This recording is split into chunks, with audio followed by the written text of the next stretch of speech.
Muy buenas tardes, les damos la bienvenida a esta actividad del Instituto de Investigaciones Lingüísticas de la Universidad de Costa Rica. Hoy tenemos el gusto de escuchar la conferencia Fresas, Nacos y Cheros, prácticas sociolingüísticas en la frontera norte, a cargo de la doctora Claudia Holguín Mendoza, quien es profesora asistente de Lingüística Hispánica en la Universidad de California, Riverside. La doctora Holguín Mendoza cuenta con una maestría por la Universidad Estatal de Nuevo México y con un doctorado en Lingüística Hispánica por la Universidad de Illinois en Urbana-Champaign. Sus investigaciones se concentran en el área de la sociolingüística, específicamente en la sociopragmática y en la variación estilística, con énfasis en el español de México. Su enfoque sobre la enseñanza del español como lengua de herencia incluye acercamientos pedagógicos críticos, la interacción entre la identidad y el lenguaje, las ideologías y las representaciones del lenguaje y la sociopolítica de la enseñanza de lengua. Sin más de mi parte, le damos la bienvenida a la doctora Claudia Holguín Mendoza y le cedemos la palabra.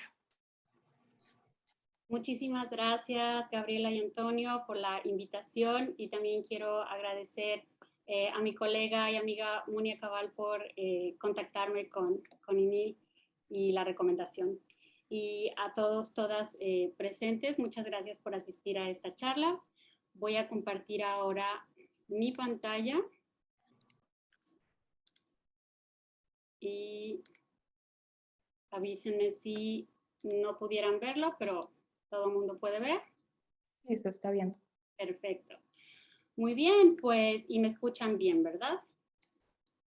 Sí, ok, perfecto, muchas gracias. Entonces, el día de hoy estaré compartiéndoles sobre mi investigación, Fresas, Nacos y Cheros, prácticas sociolingüísticas en la frontera norte. Y este es un estudio que realicé en el 2010-2011 como parte de mi disertación doctoral, pero que ahora he seguido expandiendo y estoy comparando ahora con información que veo en las redes sociales, sobre todo en Internet. Y estoy por sacar un manuscrito, un libro con esta información, por fin, después de tanto año de esfuerzo, pero bueno, así es, ¿no? Y entonces esta investigación la conduje en Ciudad Juárez, Chihuahua, y con frontera con El Paso, Texas. Ciudad Juárez, Chihuahua, en México, anteriormente se llamaba Paso del Norte, y entonces su ciudad homóloga se sigue llamando El Paso, que con el Tratado de Guadalupe Hidalgo se dividió la frontera ahí. Y bueno, sigue siendo un punto crucial de paso, ¿no? Ahí termina la carretera panamericana, y bueno, sigue siendo un punto crucial en la frontera con Estados Unidos y de camino de muchos otros países de Latinoamérica hacia el norte. Entonces, este es un estudio etnográfico, una investigación centrada en la formación de identidades plurales racializadas, de un imaginario de distinción de blancura y clase social alta en México. Y este imaginario corresponde con el estereotipo social llamado fresa, y obviamente mi charla se centra en analizar este estereotipo, que es, digamos ya, la iconización de subjetividades e identidades que se han ido formando. Y, y también identidades mexicanas norteñas regionales llamadas chero o cheras, identidades cheras del chero, que es un otro estereotipo, pero que también indexa blancura en México y que contrasta con identidades que divergen del imaginario mexicano de distinción de raza y clase, indexicando indigeneidad. Y esto se puede ejemplificar con el estereotipo de los nacos. Y pongo todos estos estereotipos entre comillas. Es como son conocidos en las redes sociales y en general en México.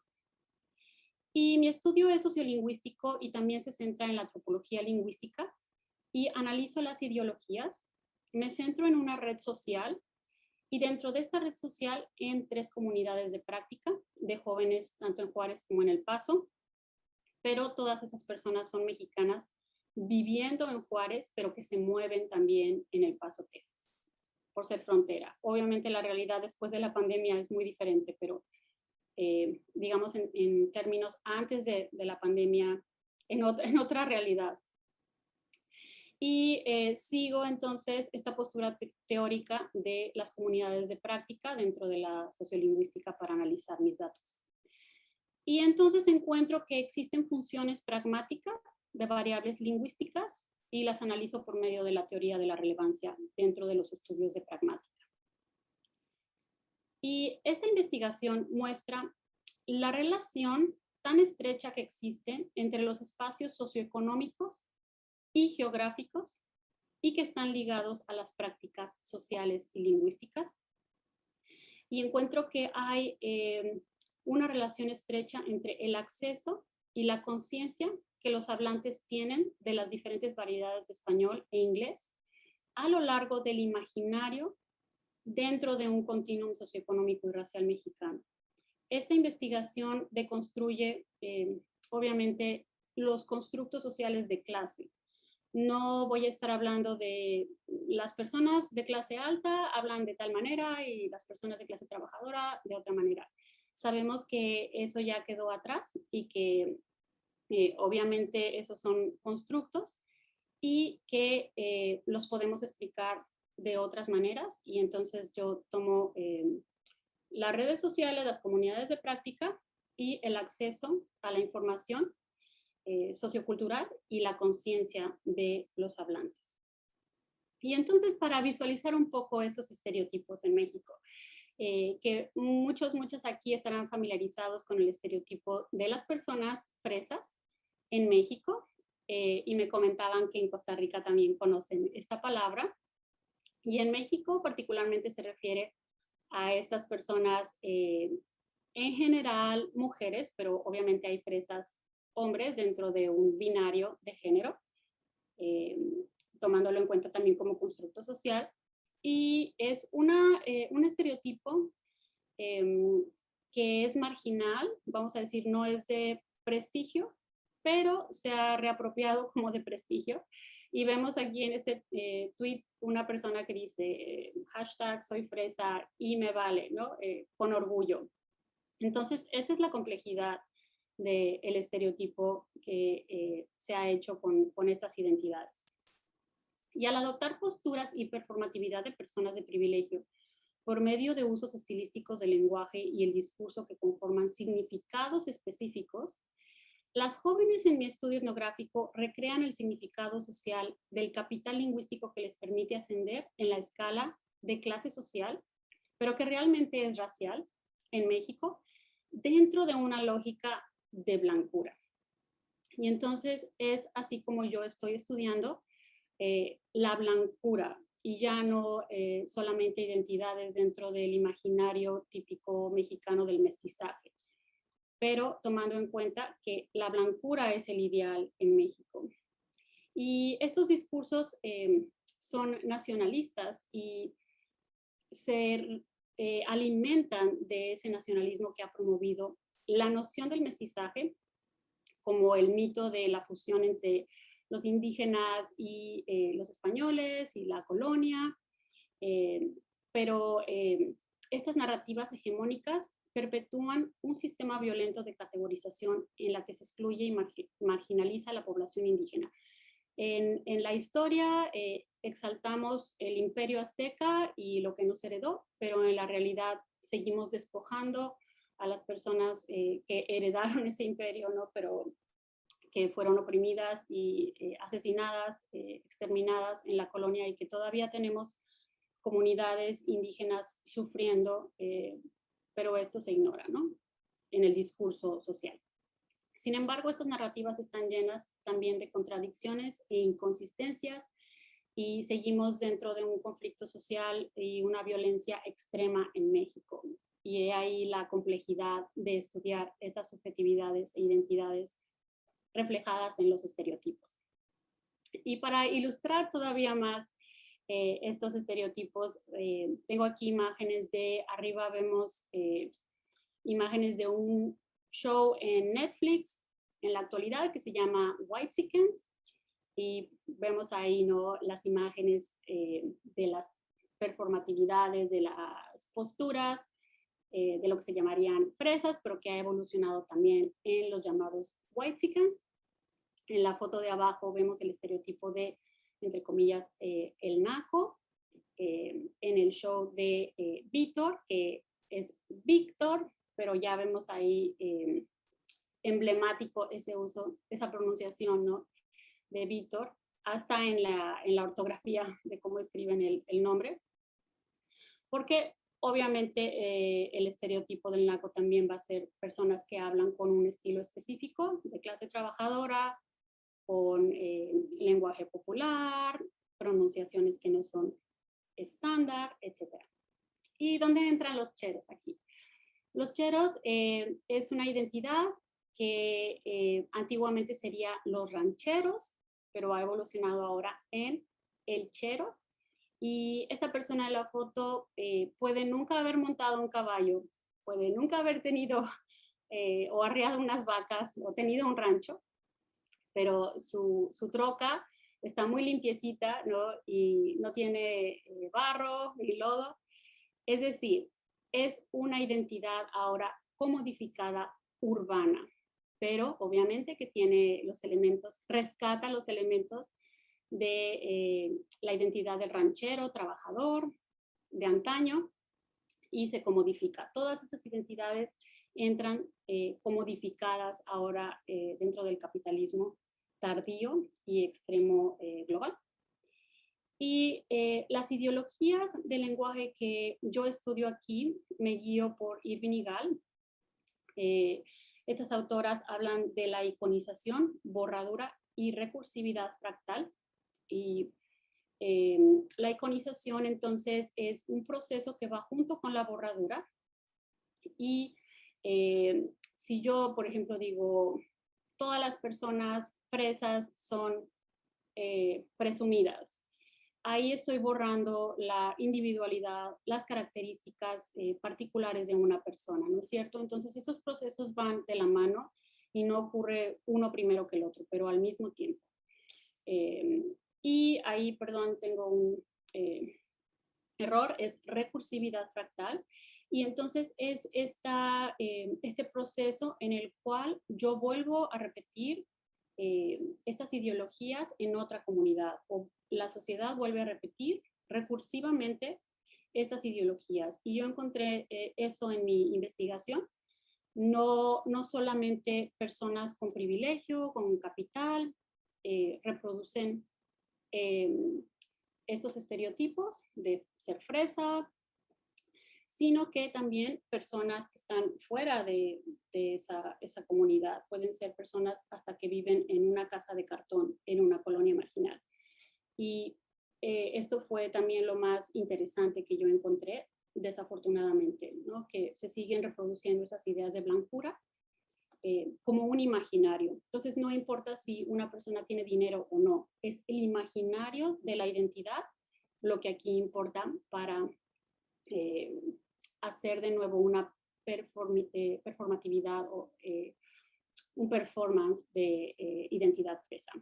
Y también lo que encontré es que estas subjetividades, identidades, se forman dentro de una polaridad en México, en la que por un lado está el ideal de blancura y por otro lado está la indigeneidad, entendida como algo de lo que queremos salir, es decir, el mestizaje es un mito. Realmente no queremos estar en esa fusión de lo mejor de las dos culturas, sino que realmente estamos tendiendo hacia la blancura, y de ahí los discursos racistas de mejorar la raza. Y dentro de ese continuum en el que por un lado está la blancura y por el otro lado la indigeneidad, también se encuentran elementos masculinizantes o de hiperfeminidad. Por eso tenemos a las fresas como el ideal, como mujeres, aunque haya hombres fresas, ¿no? Porque son elementos de feminidad. ¿Y dónde entran entonces otras identidades como cheros o metaleras o punquetas o emos o cholos dentro de este continuum? Puede haber cheros fresas, puede haber cheros nacos. Exactamente. la respuesta es sí. La gente en México en el discurso los coloca dentro de este discurso. Y algo que estoy proponiendo es ver esto también desde una postura raciolingüística, y yo le he puesto ahora raciolingüística whitezican. Y Flores, Rosa y Flores proponen el marco de racial linguistics o raciolingüística para explicar cómo la lengua refleja ideologías de raza y cómo se racializa a las personas por la manera en que hablan. Y este es un marco muy amplio, pero en resumen. Y en la condición de blancura mexicana hay una reconfiguración del imaginario mexicano. Esta crea brechas en donde discursivamente la raza es menos prominente. Es decir, en el discurso las personas vamos a ser clasistas y está más aceptado socialmente.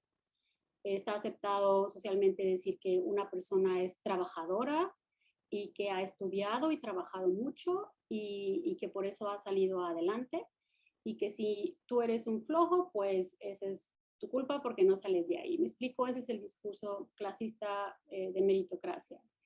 Y cubre el discurso racista.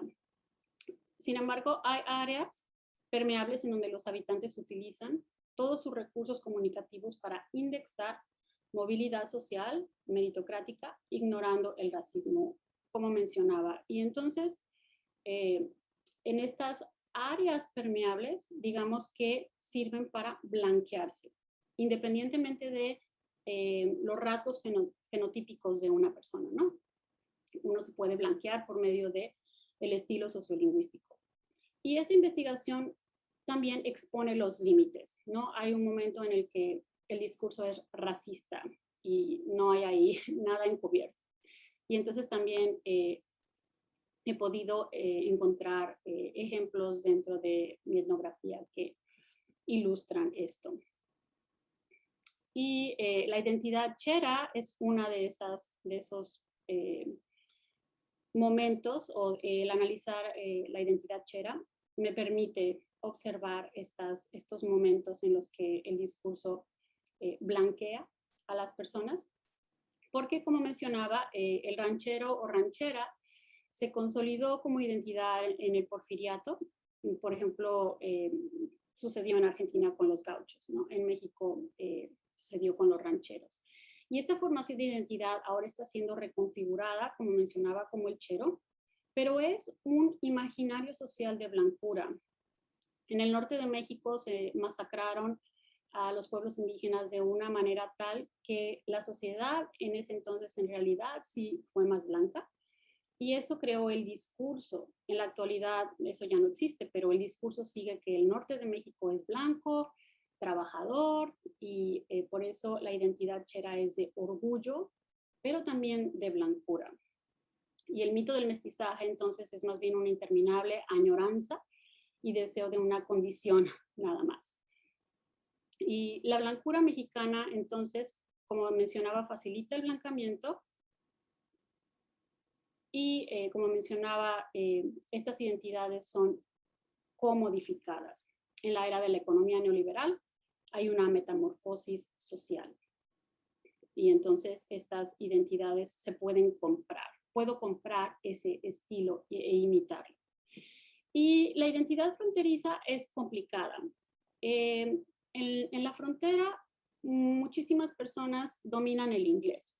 No completamente, digamos, todo el mundo, pero hay un conocimiento del inglés, un manejo del inglés que ha ido tradicionalmente en contra de la identidad mexicana. Sin embargo, para los fronterizos el bilingüismo refuerza la identidad regional. Y esto es muy interesante porque anteriormente estas personas que cito aquí mostraban cómo una identidad bilingüe era mucho más aceptada hasta cierto punto en el lado de la frontera de Estados Unidos. Pero si se hablaba en inglés en el lado de la frontera de México, en Ciudad Juárez, era penalizado socialmente, ¿no? La gente se burlaba, no, te decían, no hables en inglés, estamos en México, en México se habla español, eso iba en contra de la identidad nacional. Pero comodificándose, entonces el bilingüismo ahora es una señal de prestigio, y no solamente ya en la frontera, pero también en todo México. Y entonces vemos que va emergiendo poco a poco ese estereotipo de la modernidad, ¿no? De la niña fresa, y que está evolucionando en los whitexicans. Y es entonces, el ideal es una persona joven asimilada a los estilos de clase alta, no necesariamente de clase alta, pero imitándolos. Puede ser también de clase alta. Materialista, popular, liberal, superficial. Superficial no como un juicio, pero como un elemento de orgullo, ¿no? Y debe de tener una alta competencia del inglés para pertenecer, ¿no? a estos círculos. Y en mi metodología, que conduje como estudio etnográfico siguiendo a varias mujeres en esta red social dentro de sus círculos, 3 comunidades de práctica en Juárez y cruzando a veces al Paso, logré pues conocer a sus redes y entran en el estudio 78 personas en total. Este es un mapa de la región, de la ciudad, y como ven, bueno, ahí está la carretera, ¿no? Que viene desde Latinoamérica y que es el Paso del Norte. Y este es un acercamiento al mapa de la ciudad que todavía aplica, aunque este mapa es del 2008, pero por razones de la violencia se ha quedado la ciudad más o menos del mismo tamaño, desafortunadamente, pero bueno, esa ya es otra historia. Vemos aquí en este mapa, esta zona norte que está enmarcada en negro es el 20% de la población, y esa zona es la más rica económicamente, donde están las mejores colonias, las universidades, y como vemos, no abarca el centro de la ciudad, que se cae a pedazos. Y esto contrasta con la zona poniente. Esta zona poniente es la más marginalizada de la ciudad, y es donde hay casas de cartón y no existe el pavimento ni agua potable, y en muchos lugares no hay electricidad. Y si ustedes ven, coincide con el área rosada, que es donde se encuentra el promedio de habitantes con menos de 2 salarios mínimos. Entonces podemos ver que el 80% más o menos aproximadamente de la población está en esta área, y el 20% en la área más clara. Y esto correlaciona también con las áreas en donde existe un promedio de mujeres líderes del hogar más alto. Entonces tenemos que estas mismas zonas, tenemos muchos hogares donde las mujeres son las que traen el sustento, y muchos de estos hogares son de madres solteras. Entonces esto obviamente no es coincidencia, es parte de esta explotación neoliberal, y de cómo emerge en Ciudad Juárez de una manera brutal en esta frontera. Y bueno, entonces, ¿qué hice yo?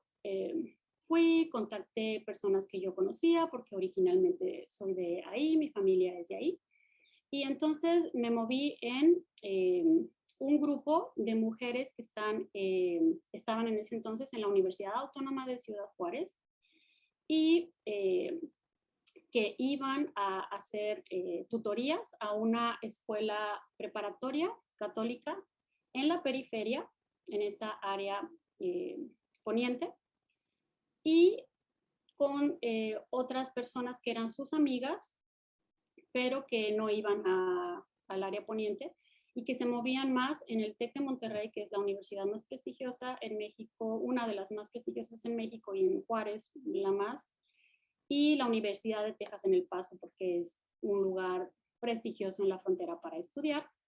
Pero lo interesante aquí es que esta comunidad de práctica, aquí vemos el sombreado de la zona, otra vez la zona de clase más trabajadora, Pero esta red social se mueve, digamos, esta comunidad de práctica, perdón, que le vamos a llamar B, se mueve en todos los círculos. Entonces, por eso es que se muestra que no es realmente de clase social, sino es de práctica sociolingüística y cultural. Ok, entonces, más o menos para también que esta charla refleje cómo los espacios imaginarios corresponden también con lo geográfico. Y las siguientes variables lingüísticas forman las identidades fresas. Las que yo encontré más marcadas fueron lo que se le llama el marcador pragmático así, las variedades de contacto con el inglés, muchas formas que coinciden con el inglés, español coloquial, caló de la frontera, palabras tabú del español mexicano. Y estos usos no son discretos, no hay unas líneas divisorias específicas, pero los estilos más marcados del uso de este lenguaje, combinando elementos hiperfemeninos y de masculinidad en cuanto al lenguaje tabú, vamos a decir malas palabras, cosas tabú, se reúnen y conforman un performance de identidades de distinción social. Y esto es el estereotipo fresa. Y lo encontré como práctica sociolingüística de muchas, la mayoría de las jóvenes que yo seguí en mi etnografía. En cuanto al así como marcador pragmático, así no es solamente un modal adverbial o un adverbio o deítico como se usa en México en la actualidad. Su función principal es la de guiar al que escucha para que pueda inferir el significado de la frase. Por medio de la teoría de la relevancia, pude analizar que es un marcador de identidad de distinción social. Y aquí hay unos ejemplos. Por ejemplo, Amelia dice irse de botas con cinto así, su camisa. Entonces también funciona como una etiqueta enfática, pragmática. Por ejemplo, Jacqueline, a veces a las 2 de la mañana con Connie, así, en serio. También se usa como citativo. Por ejemplo, Jenny, vuelves otro día, ves otros pacientes, pero pasas por ahí y cargan con una tristeza enorme así. Estos citativos enmarcan o introducen estados mentales o otro discurso. Como dice Andersen, los interlocutores construyen y evalúan suposiciones sobre las intenciones comunicativas de los hablantes, las cuales incluyen contenido explícito e implícito, así como la actitud. Posiciones actitudinales, esto es lo que encuentro. La interpretación de la frase es un proceso inferencial, es decir, no solo es lo que se dice, pero cómo se dice. Y el poner el así ahí, aunque no aparentemente no aporta nada semánticamente, aporta definitivamente mucho pragmáticamente. Y entonces las proporciones del uso de así como marcador pragmático fueron muchísimo más altas. Perdón. No sé por qué no sale esta imagen, pero bueno, ahí está. Fueron mucho más altas en la comunidad de práctica A, que son las mujeres que se movían más en el Tecnológico de Monterrey y en la Universidad de Texas en El Paso, es decir, con más acceso a recursos. No necesariamente, vamos a llamarle de clase alta, pero con acceso y con movilidad a estas comunidades de práctica. Y entonces lo usaban de una manera muchísimo más prominente y de más frecuencia. Y también vemos el uso del contacto lingüístico, como decía, del inglés. Y entonces voy a poner un ejemplo de una chica que está hablando en inglés y en español. Y quiero que la escuchen para que no lo lea yo, sino que escuchen cómo lo dice. Unos amigos? I don't know, maybe a dress or something. I want to wear a dress. Shut up. Ay. No, pues no sé, ahorita, bueno, ahorita veo qué me voy a poner, qué te vas a poner tú. Entonces, como podemos escuchar, es también una postura actitudinal en su frase y cómo utiliza el inglés en medio, ¿no? Y cómo lo hace de una manera cercana a ser, entre comillas, lo pongo, nativo hablante. Y tenemos también otros ejemplos, que por razones de tiempo no los voy a poner todos, pero vemos que también están intercambiando estas dos hablantes entre el inglés y el español, y en algún momento en el que cambian al español, en la última frase, quiero traer a su atención las palabras que están utilizando, que también muchos autores del pasado podrían decir que eran muletillas o que no aportan nada semántico, pero con un análisis dentro de la pragmática vemos que añaden mucho del significado y es identatario y sociopragmático, porque es también actitudinal, ¿no? Cambia entonces el sentido de cómo lo estamos interpretando. Y entonces encontré muchos de estos marcadores pragmáticos y lo que le llama Ford expresiones cristalizadas, rutinas complejas, usos pragmáticos. En español encontré esto y en inglés encontré otras frases también muy icónicas como oh my god, by the way, like, ¿no? Que está ya muy documentado como uso también de identidades hiperfemeninas blancas en inglés. Y estos usos inesperados del inglés son realmente inesperados. Antes sí, como decía, pero ahora en el neoliberalismo y el capitalismo tardío no. Encontramos entonces que el uso del inglés como en maneras de code switching y préstamos no adaptados es un continuum de, como le llaman, nonsense, expresiones pragmáticas, expresiones y rutinas cristalizadas, en donde el significado reside en el nivel sociocognitivo motivado por las intenciones de los hablantes y sus actos de identidad. Y entonces, para ilustrar esto, tengo un ejemplo de este video de una chica icónica en México que ahora hace videos de TikTok.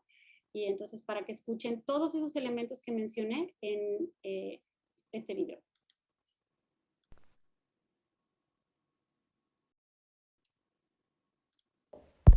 Podré ser fresa, pero nunca plato de segunda mesa. Podrán decir lo que sea de mí, menos que soy fuck girl. O sea, que oso, omítanse. Everybody makes mistakes. Ok, muero de ganas porque mi mamá salga en uno de mis TikToks. Pero de que a ella le da como cosita y así porque dice que le van a tirar un montón de hate y así. Y sí, porque la mayoría son nefastos. Ok, pero me dijo que si este video llega a los 300,000 likes, va a dejar que la presente para que la conozcan. Les juro que es todo un icono. Aparte de que es guapísima, pero, o sea, es lo mejor. Les juro que por ella soy fresa, o sea. Ok, me preguntan que qué come la gente fresa. Mínimo a mí me encanta comer de que salmón, langosta, poquito caviar, obvio no en exceso, y sushi, o sea, como más relax. Aprende a hablar. No se dice gentes, se dice gente. No se dice aiga, se dice haya. No se dice volver a repetir, es una redundancia. Se dice repetir. No corrijas a alguien cuando dice oscuro u obscuro. Se dice de las dos maneras. Ok, creo que ya con eso se dan una mejor idea de lo que estoy hablando, ¿no? Con este estereotipo. Ahí, vamos a... Todos en... Muy bien. Y entonces estos usos contrastan con la comunidad C, que es la comunidad de estudiantes que seguí en una colonia que está de clase trabajadora, estaban en la preparatoria. Y entonces quiero que escuchen esta grabación de esta joven y que observen sobre todo la postura actitudinal también. Y luego van a ser azules las calcetas, nada que ver. Y sí, azules. Ok, y entonces si nosotros escucháramos a esta persona, no podríamos decir que que vive en una comunidad donde hay casas de cartón, ¿no? Sin embargo, en la siguiente parte de la frase, donde está ella hablando de lo mismo, escuchamos esto. Por ejemplo, nos van a cambiar el uniforme y no podemos comprar las calcetas en otro lado más que donde diga la escuela. Entonces voy a repetir la última parte de la frase. Más que donde diga la escuela. Entonces, cuando ella dice más que ondiga, que es donde diga la escuela, ahí hay entonces, digamos que una falta de conciencia de clase en ese sentido. Y esto entonces la excluiría, ¿no? Digamos que la chica del TikTok se burlaría de ella. Entonces hay, digamos que un continuum de niveles de conciencia, y yo utilizo el modelo de celdas de comunidades de habla de Santana y Parodi, en el que ellos explican cómo hay niveles de conciencia del uso del lenguaje, en el que las chicas fresas, vamos a llamarle, por ejemplo, a la chica del TikTok, las de las comunidades del TEC de Monterrey y de la Universidad de Texas en El Paso estarían en el nivel 4. Y digamos que las chicas de la comunidad C estarían en 3 o 2, vamos a decirlo en esos términos. Sin embargo, lo que yo encontré es que este nivel es, vamos a decir, está solamente en segundo plano, no bidimensional, pero sería multidimensional, porque también encontraríamos que está el inglés, ¿no? No solamente el español, y que también hay otras variedades de español ahí. Entonces es muchísimo más complejo que lo que podemos ver solamente en este dibujo. Y entonces lo que yo concluyo es que el ser fresa necesariamente requiere la adquisición de cierto capital cultural. Este se adquiere al vivir dentro de un sistema socioeconómico de distinción, independientemente de que uno tenga dinero o no. Pero este sistema implica poseer recursos que te permitan movilidad, no necesariamente tener todo el dinero del mundo, pero sí movilidad y relaciones, ¿no? Y esto se traduce en riqueza también sociocultural y lingüística. Y el dominio de esta identidad plural implica no solamente la realización precisa de estos performances de género, sino que también requiere un alto grado de conciencia en relación a los contextos sociales marcados. Es decir, tienen que hacer exactamente pronunciaciones específicas, si no, bueno, quedan excluidas de estas comunidades de práctica. Y entonces, el imaginario de las identidades regionales es muy importante aquí también, porque esos usos también son reacciones de ideologías raciolingüísticas hacia las personas del sur. En Ciudad Juárez ha habido una inmigración masiva, como ya sabemos, bueno, no solamente en Ciudad Juárez, pero es una inmigración masiva del sur, de Latinoamérica, Centroamérica y México. Entonces ha habido un rechazo muy grande a otro tipo de identidades. Y entonces las personas en el norte chihuahuense son parte de un imaginario colectivo en México en el que se perciben como más blancos y altos y más trabajadores. Y es, como decía, un discurso racial encubierto por una narrativa de clase, pero es realmente racial. Y en este imaginario entran los cheros. Y entonces lo que yo encontré que falta tiempo, ¿no?, para hablar de esto, pero también es una identidad que puede ser fresa, y entonces ahí se complica más el asunto, ¿no?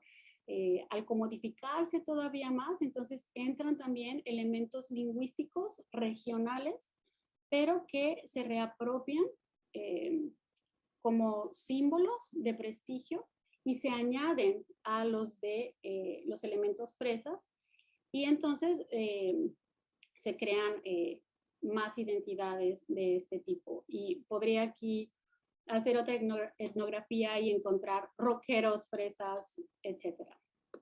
Y las personas en el sur, en un imaginario, ¿no?, norteño, se perciben como un otro racializado y se perpetúa el discurso social del indio flojo que no trabaja, ¿no?, que está llegando a invadir la ciudad, que ensucia la ciudad, etcétera, etcétera. Entonces, estas son formaciones de identidad muy complejas y que incluyen contradicciones y bueno, vale la pena meterse a estudiar de lleno estos temas. Muchísimas gracias, les agradezco mucho su presencia.